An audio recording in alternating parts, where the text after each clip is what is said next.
Hello बच्चों, आज हम जो पढ़ेंगे वो टॉपिक का नाम है पॉलन पिस्टिल इंटरेक्शन। और ये टॉपिक आपका रिप्रोडक्शन इन फ्लावरिंग प्लांट से लिया गया है। ज़्यादातर मैं देखती हूँ कि बच्चों को इसमें लिखने के लिए बहुत दिक्कत आती है, उनको समझ नहीं आता कि इसके कैसे लिखें। क्योंकि अगर आप अपनी एनसीईआरटी को देखेंगे ना बच्चों, तो आपको इसमें क्वेश्चंस, ये जो पैराग्राफ दिया है पॉलन पिस्टल इंटरेक्शन का, इसमें क्वेश्चंस ज़्यादा पूछे हैं उन्होंने। और ज़्यादातर बस wrong type, right type, stigma, pollen, यही ज़्यादा लिखा हुआ है। तो आपको समझ नहीं आएगा कि अगर प्रॉपर क्वेश्चन आ गया तो आप प्रॉपरली आंसर कैसे लिखेंगे और क्या क्या घटनाएं हो रही हैं। तो सबसे पहली बात तो मैं आपको बताऊं कि ये जो पॉलन पिस्टल इंटरेक्शन है, जो मोटा मोटा आपकी एनसीईआरटी में दिया हुआ है ना बच्चों, वो है क्या। उसमें सबसे पहले तो बस एक यही बात उन्होंने लिखी हुई है कि रॉन्ग टाइप का जो है वो पिस्टल पे गिरेगा, पॉलन ग्रेन राइट टाइप का होगा तभी जर्मिनेट होगा। तो यहाँ रॉन्ग टाइप और राइट टाइप का मैं मतलब समझा देती हूँ बच्चों। यहाँ रॉन्ग टाइप और राइट टाइप का मतलब है कि राइट टाइप का मतलब है कि वो उसके कंपैटिबल है कि नहीं, क्या वो उसकी स्पीशीज का है। ऐसा तो नहीं है कि रोज का पॉलन ग्रेन लैंड किया है किस पे, जैस्मीन पे, और वो वहां जाके जर्मिनेट हो जाएगा। क्यों होगा जी, बिल्कुल नहीं होगा।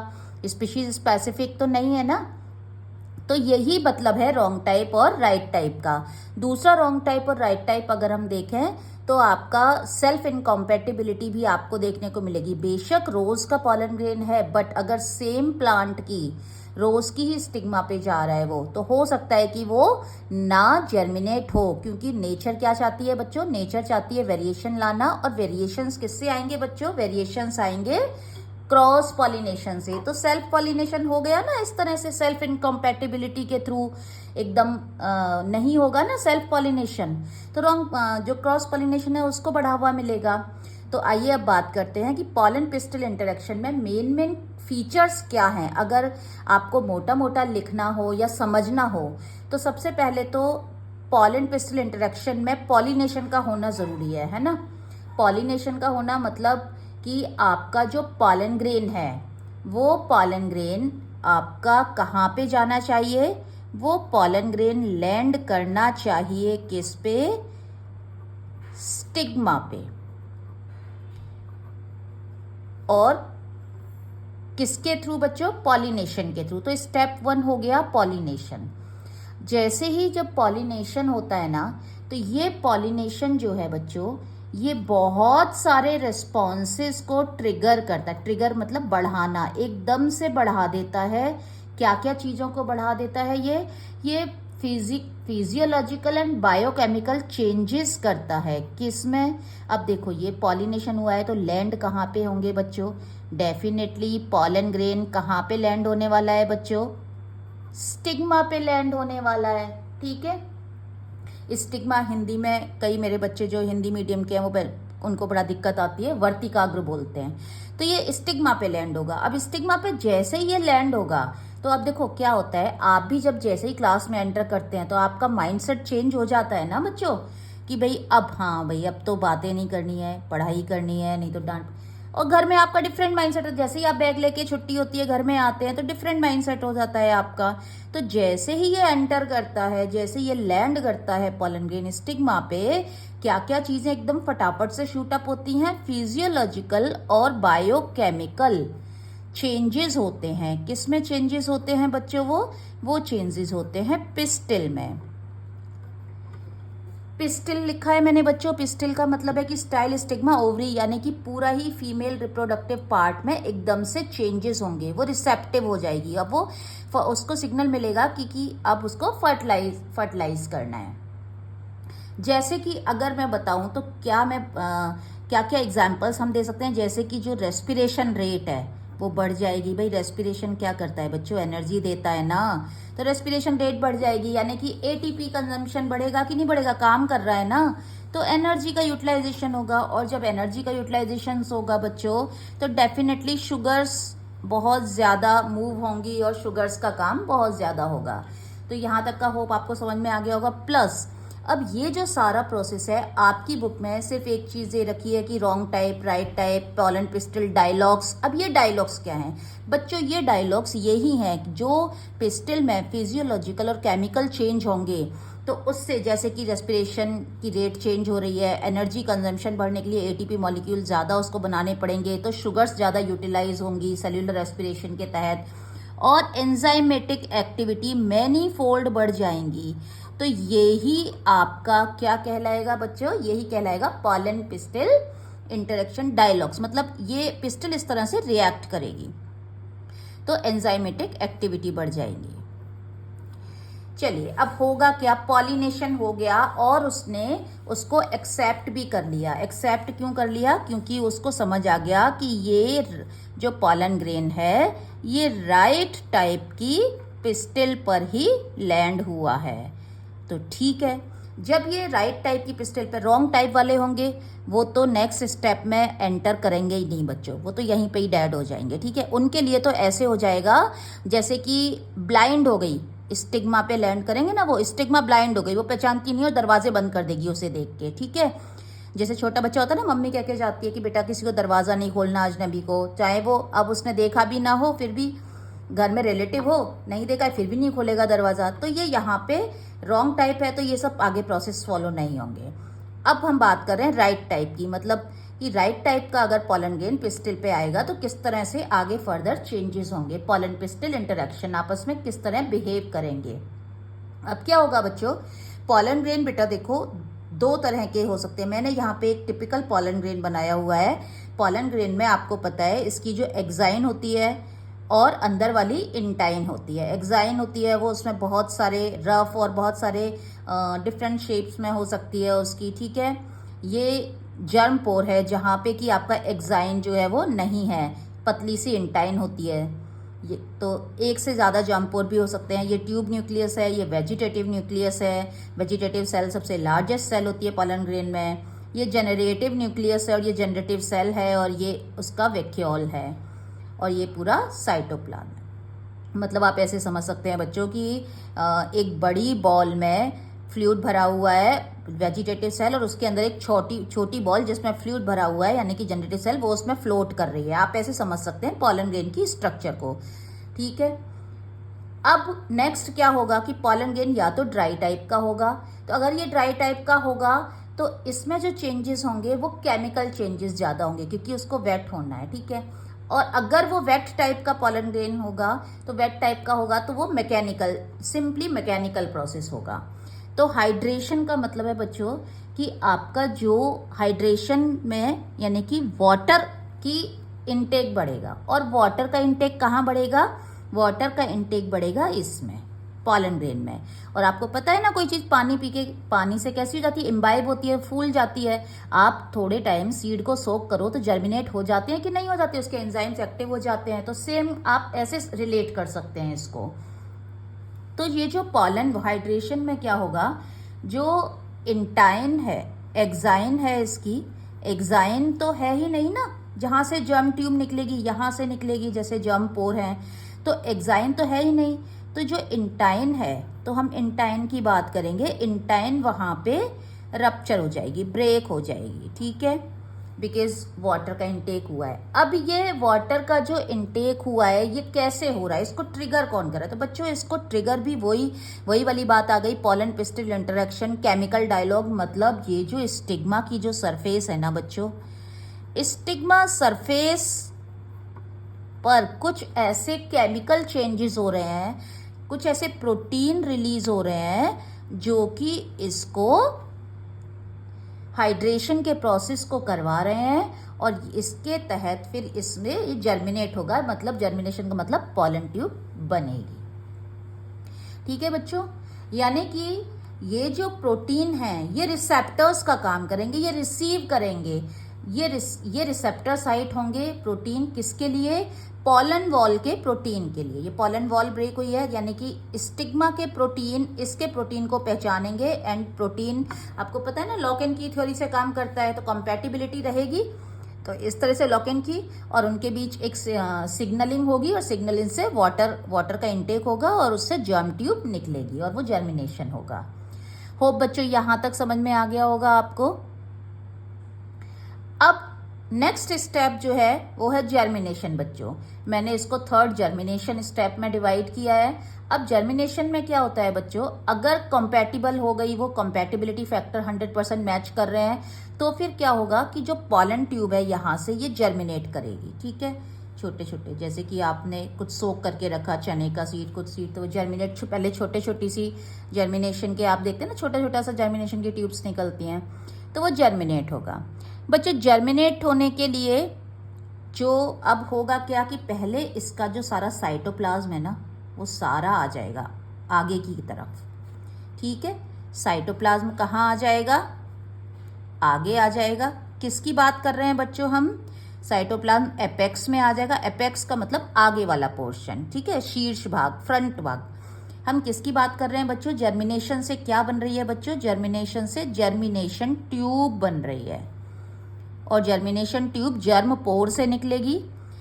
जर्मिनेशन ट्यूब में बच्चों सबसे पहले साइटोप्लाज्म जो है, ये वाला जो है, यहाँ पे मैंने पर्पल कलर से दिखाया हुआ है, ये आ जाएगा, इकट्ठा हो जाएगा, और पीछे की तरफ वैक्यूल रहेगा, तो ये इसको पुश करेगा आगे की तरफ। ठीक है बच्चों।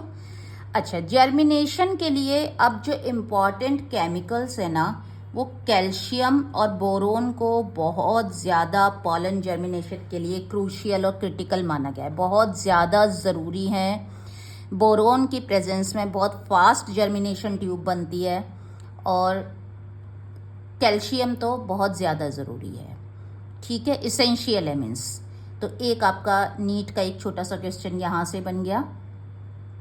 अब इसके बाद अगर हम बात करें तो बच्चों जर्मिनेशन के लिए एनर्जी की ज़रूरत पड़ेगी। तो एनर्जी आपको पता है ना, शुगर्स का मूवमेंट हो रहा है काफ़ी साइटोप्लाज्म में, तो बस वहाँ से उसको एनर्जी मिल जाएगी। अब इसमें आगे पहले जाएगा बच्चों, ये जो जर्मिनेशन के लिए बनेगी, उसमें जर्मिनेशन के लिए ऐसे ट्यूब बनेगी, इसमें साइटोप्लाज्म और आगे पहले ट्यूब न्यूक्लियस होगा, बाद में आपके जेनरेटिव न्यूक्लियस जो है वो, जो कि 2 मेल गैमीट में डिवाइड होंगे, वो होंगे। थोड़े टाइम बाद जाके बच्चों ये जो ट्यूब न्यूक्लियस है ना, ये डिजेनरेट हो जाता है, और जो मेल गैमीट है वो आगे आ जाते हैं। अब पॉलन ट्यूब बच्चों क्या करेगी, अब ये ग्रो करेगी, ये जर्मिनेशन ट्यूब बन गई, इसे हम पॉलन ट्यूब भी कहते हैं। ये पॉलन ट्यूब अब बच्चों क्या करेगी, अब इसको कहाँ जाना है, आप नीचे वाले में देखिए, इस पॉलन ट्यूब को ये यहाँ पे जर्मिनेट करती हुई ये कहाँ जाएगी, एंटायर ये आपका स्टाइल वाले पोर्शन में, एंड देन ओवरी में एंटर करना है, क्योंकि एम्ब्रियो सेक तो ओवरी के अंदर ही मिलेगा ना बच्चों। ये आपका क्या है, एम्ब्रियो सेक है, ये वाला, ये एम्ब्रियो सेक है, और ये पूरा ओव्यूल है। ठीक है, ये जो इस तरह से, जिनको भी ओव्यूल में दिक्कत आ रही है वो मेरी ओव्यूल वाली वीडियो आप एक बार देख सकते हैं। तो बच्चों क्या होगा, ग्रोथ एंड पेनिट्रेशन, यानी कि पॉलन ट्यूब की जो ग्रोथ है वो कैसी होगी। पॉलन ट्यूब को न्यूट्रिएंट कहाँ से मिलेंगे बच्चों, तो पॉलन ट्यूब अपने न्यूट्रिएंट कहाँ से लेगी, पिस्टिल से लेगी, पिस्टिल उसे न्यूट्रिएंट प्रोवाइड करेगी। ठीक है बच्चों। अब क्या होगा, नेक्स्ट स्टेप में जो पॉलन ट्यूब की जो ग्रोथ है ना बच्चों, वो उसमें जो एंजाइम काम में आएंगे। भाई इसको बढ़ना है ना आगे, ग्रोथ करनी है ना। देखो यहाँ पे इतना लंबा ऐसे ऐसे ऐसे ऐसे ऐसे ऐसे जाना है, तो अब ये तो सेल वॉल है, तो सेल वॉल तो यहाँ पे बिल्कुल ना के बराबर थे ना, तो इसको सेल वॉल को आपको पता है पॉलन ट्यूब में ना सेल वॉल नहीं होती है बच्चों, जबकि ये प्लांट सेल है, इसमें सेल वॉल नहीं, क्योंकि अगर सेल वॉल होगी तो रिजिड बना देगी और ये आगे ग्रो नहीं कर पाएगा। ठीक है, तो सेल वॉल में जो सेल वॉल के जो हार्ड एलिमेंट है उनको डिसॉल्व करने के लिए एंजाइम आएंगे, तो वो डिसॉल्व हो जाएगी सेल वॉल, तो यानी कि एंजाइम रिलीज होंगे। और कौन से एंजाइम बच्चों, सेल वॉल में जैसे पेक्टिन और सेल्यूलोज का बनी होती है ना, तो पेक्टिन को डिसॉल्व करने के लिए बच्चों आएगा पेक्टिनेज एंजाइम, और सेल्यूलोज को डिसॉल्व करने के लिए बच्चों आएगा सेल्यूलेज एंजाइम, सेल्यूलेज एंजाइम। ठीक है बच्चों, तो इस तरह से आपका ये एंजाइम सीक्रेट होंगे, सेल वॉल डिसॉल्व हो जाएगी, और ये एक डेलिकेट, एक फ्लेक्सिबल सी स्ट्रक्चर, ये बढ़ती जाएगी आगे, इस तरह से ये आगे बढ़ती जाएगी। अच्छा बच्चों, अब इसे गाइड कौन करेगा, यहाँ पे बच्चों इनोसिटॉल, जो एक मैं यहाँ लिख देती हूँ, इनोसिटॉल एक कार्बोहाइड्रेट है। इसका भी बहुत बड़ा इम्पॉर्टेंट रोल होता है पॉलन पिस्टल इंटरेक्शन में, क्योंकि ये एक सिग्नलिंग मॉलिक्यूल की तरह बिहेव करता है। ये सिग्नल देगा कि भाई पॉलन ट्यूब ग्रो कर रही है, आ रही है, तुम उसे रास्ता दो। और ये बढ़ती कहाँ पर है? ये जो स्टाइल है ना बच्चों, स्टाइल की जो सेल के बीच की जो स्पेस है, जैसे ये सेल होंगी, तो इन सेल के बीच बीच में जो जगह होगी ना बच्चों, वहां से ऐसे रास्ता बना के जाएगी अपना पॉलन ट्यूब। तो इसे कहेंगे इंटरसेल्यूलर स्पेसेस में स्टाइल की में ये ग्रो करती है।